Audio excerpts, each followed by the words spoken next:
accepté de pouvoir m'écouter. Hein. Oui, j'ai accepté de faire ce débat, de venir d'Avignon jusqu'ici. Je suis venue en courant. C'est un débat. Ça m'a énormément déçue, hein, parce que vous avez été très froide à l'entrée.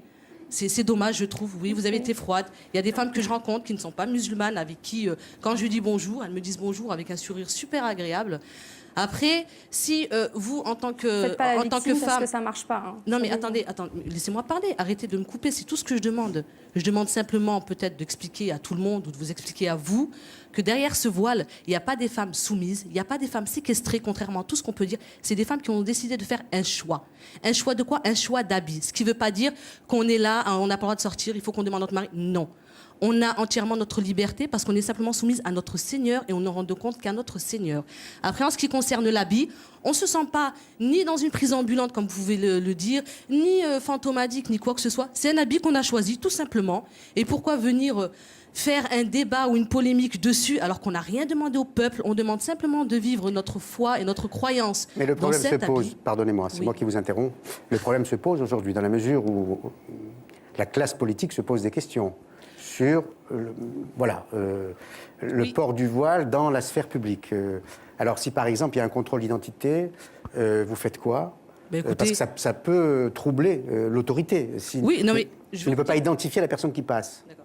Je vais vous dire sincèrement, Paul Amar, moi au jour d'aujourd'hui, on m'a déjà fait un contrôle papier d'identité. Je suis déjà partie à la mairie, je suis partie dans les tribunaux pour des papiers, je suis partie dans les écoles de mes enfants. Hein. J'ai dû, dans l'école de mes enfants, quand j'ai des rendez-vous avec ma maîtresse ou avec la directrice, je me dévoile, voilà, parce que contact avec contact. Mais au jour d'aujourd'hui, même pour un contrôle de papier d'identité, on m'a jamais demandé de soulever le niqab. Si on me le demande, ça se fait sans aucun problème.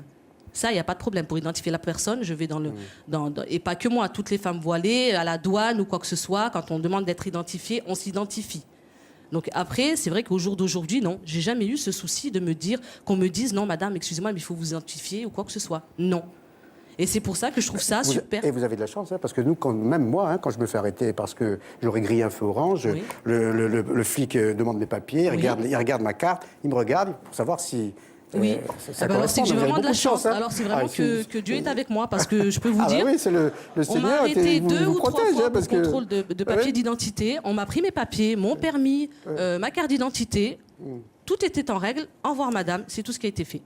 Il y a une question, mais la précédente, Ève, si tu veux bien me l'envoyer, que je poserai volontiers à Siem. Mais alors, que pensez-vous vous-même de cette volonté ou velléité ou désir de certains politiques d'interdire le port du voile dans l'affaire publique? Écoutez, moi je me suis positionnée, ni pute ni soumise se bat pour justement que les femmes soient visibles contre toute forme de ségrégation des sexes et des populations, parce que c'est aussi un outil pour séparer la population française. Donc moi je suis favorable à une loi qui rappelle les fondements de notre République, la liberté des femmes, le fait de pouvoir être visible, de pouvoir... et je crois que malheureusement aujourd'hui on est au bout d'une course, et il ne faut pas reculer pour mieux sauter. Je crois que c'est important que la France prenne position. Question qui vous est posée, est-il cohérent d'interdire le port de la burqa au nom de la dignité de la femme si certaines d'entre elles le revendiquent? Écoutez, il y a beaucoup de gens qui pourraient revendiquer beaucoup de choses. La liberté, elle permet aussi d'organiser le vivre ensemble. Et là, il y a une limite. On ne peut pas tout faire. En démocratie, le vivre ensemble, c'est un bien précieux. On le voit aujourd'hui. On a besoin de cohésion sociale. On a besoin de se battre pour des combats sociaux. Je ne vois pas comment on peut se battre quand on s'exclut du champ social. Quand on n'est pas là, quand on ne peut pas travailler, quand on ne peut pas être visible. Voir l'autre, c'est aussi avoir un lien de fraternité, un lien social. Moi, je suis désolée, c'est fondamental aujourd'hui. On est dans une société qui est en train de bouger. Quelle image donner à nos enfants? Quelle image donner à nos enfants quand on a justement, au travers vous, l'image d'une non-mixité assumée, d'un projet de société? Parce que c'est ça qu'il faut dire. Derrière ce que vous portez, madame, il y a un projet de société très clair qui prône la non-mixité dans l'espace public. Vous en savez beaucoup plus sur moi que moi j'en sais sur moi. Quel est ce projet de société alors? Non mais dites-moi, j'ai l'impression que vous savez, j'ai un autre moi qui parle à ma place et qui dit il n'y a pas lieu de faire ce débat. Écoutez, c'est une polémique qui est sortie. Toutes les femmes comme vous serrent la main aux hommes. Écoutez, quand il y a un homme qui rentre chez vous et qui n'est pas votre mari, vous sortez de la pièce ou pas? Je veux dire, le quotidien, parlez-nous de votre Mais quotidien, attendez, parce que je vous crois que êtes les en train- Français ont besoin de Je n'ai savoir. pas à me justifier sur mes actes et mes Et faits. ce qu'il est important, madame, c'est de bien séparer. Vous l'avez dit tout à l'heure, mais vous avez redit quelque chose qui n'est pas redites-moi ce que j'ai correct. dit, alors. C'est que l'islam n'a rien à voir avec ce que vous portez. Il faut le dire. Ah bon? Pourquoi aujourd'hui, D'accord. moi je le dis, vous stigmatisez la Parce que religion vous, musulmane, en tant vous que musulmane, stigmatisez les attendez, musulmans, excusez-moi, vous, et en je tant suis que musulmane, désolée, et je c'est pas voudrais possible. qu'on Donc, vous recentre êtes un venu peu parler sur les pour droits des femmes. vous-même, et, voilà, Expliquez-nous je vois pas comment, pourquoi est-ce que je vais, comment ça se passe au quotidien en tant que femme. Attendez, moi je suis venue, je vais pas venir. Écoutez, je me suis pas justifiée, j'essaie d'expliquer au monde entier, si on peut dire que voilà, ça fait 10 ans que je le porte, je suis libre, c'est mon libre choix, que c'est pas ça qui m'empêche de discuter avec des hommes, c'est pas ça qui m'empêche d'aller faire mes courses.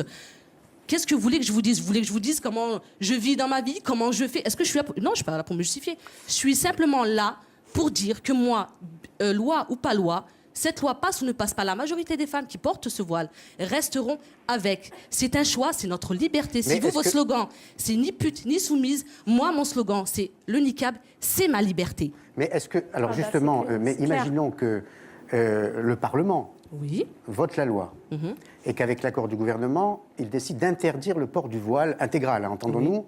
Donc vous le continuerez, si j'ai bien entendu ce que vous dites, de le porter. Écoutez, si une loi vient passer pour interdire le port du voile intégral, d'après ce que je sais, on aura accès à tout. On pourra faire une loi pour arrêter la pornographie, pour les piercings. Tout ça, on pourra y avoir Quel accès. rapport, madame? Moi, si Quel cette rapport? loi... Quel Écoutez, rapport avec, quand vous décidez de faire un piercing, c'est votre choix. piercing. Vous allez dire non, c'est au nom de ma liberté. Vous aurez des associations qui vont se battre pour dire ah non, elle est en train de se mutiler. Au nom de sa liberté, on va l'aider à ne pas se faire des piercings. Voilà. Moi, Comparez au nom le de port ma du liberté, niqab au port du piercing, madame, oui, ben écoutez, franchement, allons c'est de la mauvaise dans la foi, folie. franchement, non. Mettons, attendez, c'est pas parce que vous vous battez La liberté, pour elle la protège Wow. aussi les femmes à un moment donné. Vous ne pouvez pas, Mais au nom de la écoutez, liberté, c'est ma liberté. diffuser Ce des port idées du voile rétrogrades, intégral, madame. c'est ma pas dignité. possible. C'est ce que vous voulez pas comprendre, vous voulez pas accepter. Comme si j'aurais décidé Et vous de respectez tatouer. pas ma dignité, Écoutez, ni non, en tant que femme, vous ni en me tant que laissez pas musulmane. parler. Vous essayez de mettre votre avis sur la table et de dire à tout le monde non, c'est hors de question. Moi, je vous dis que moi, ça, c'est ma dignité, c'est ma liberté, et que c'est la France qui m'a donné l'autorisation, qui m'a donné le droit de m'habiller comme je le souhaite. Et qu'est-ce que J'ai vous pas faites décidé. S'il vous Qu'est-ce plaît, que s'il vous vous faites plaît. des femmes Attendez. qui se battent en Arabie Saoudite? Écoutez, elles existent. Elles existent au Maroc, en Arabie votre Saoudite, pays en d'origine, Afghanistan, bien sûr. Qui se battent et qui ne portent pas Oui, ce que bah vous écoutez, portez. c'est leur choix. Hein, Mais et c'est qui tout à disent- fait leur choix. Et qui se battent pour changer la moudawana au Maroc. Mais écoutez, qui se battent pour que vous savez, les moi, femmes je- puissent accéder à des postes à responsabilité, Mesdames. notamment en Mais Arabie attendez, Saoudite. Mais attendez, vous êtes Qu'est-ce que féministe. vous dites à ces femmes aujourd'hui, Mais madame? venez qu'on se batte tous ensemble. Ce voile intégral ne fait Mesdames, abstraction à je vais rien. devoir mettre fin parce qu'il y a d'autres séquences qui nous attendent. Voilà, on vous aura donné la parole et on voit bien, au fond, l'opposition entre deux femmes musulmanes aujourd'hui dans notre pays. Mais j'ai bien entendu que si la France vous a donné ce droit aujourd'hui, si Oui. elle vous le retirait, vous Elle prendrez bafouerait mes droits, oui. le risque d'être hors la loi. Hors la loi, c'est vraiment un gros mot pour un morceau de tissu. Je vous laisse la conclusion.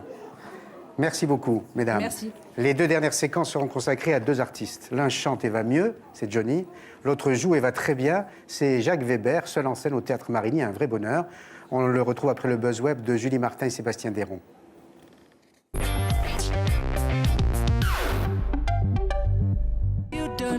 Vous connaissez Jason Mraz? Découvrez la version ukulélé